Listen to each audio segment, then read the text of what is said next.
নমস্কার।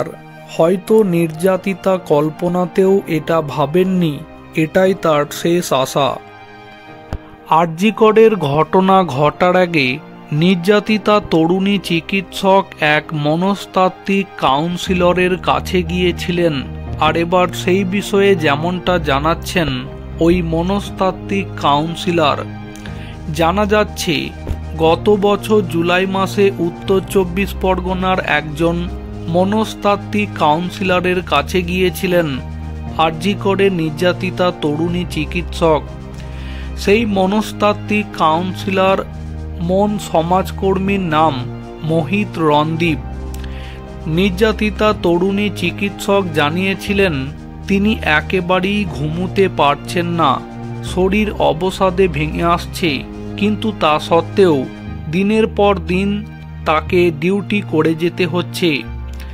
একথা শোনার পরে ওই মনস্তাত্ত্বিক কাউন্সিলর জানতে চান সমস্যা কি, তার ঘুম আসছে না নাকি ঘুমানোর সুযোগ পাচ্ছেন না।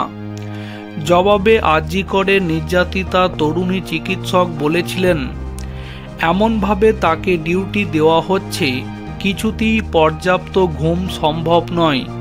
দু চোখ ঘুমে নেমে আসলেও তার কাছে ঘুমানোর কোনো উপায় নেই।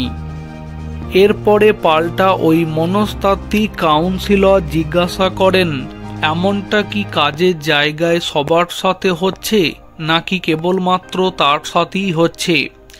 জবাবে নির্যাতিতা তরুণী চিকিৎসক বলেন কর্তৃপক্ষের কিছু অন্যায় কাজের প্রতিবাদ করার জন্য শাস্তিমূলক পদক্ষেপ হিসাবে তার ওপর এই ডিউটির খাঁড়া নেমে এসেছে বলে অনুমান করছেন তিনি।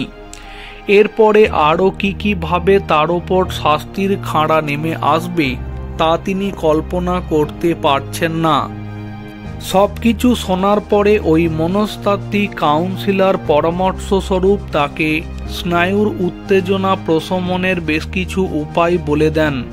যাওয়ার আগে নির্যাতিতা তরুণী চিকিৎসক বলে যান তিনি হয়তো ফের আসবেন, যদিও সেই সুযোগ আর আসেনি। এর মাসখানেকের মধ্যেই আরজিকরে চার দেওয়ালের মধ্যেই ঘটে যায় সেই নৃশংস ঘটনা।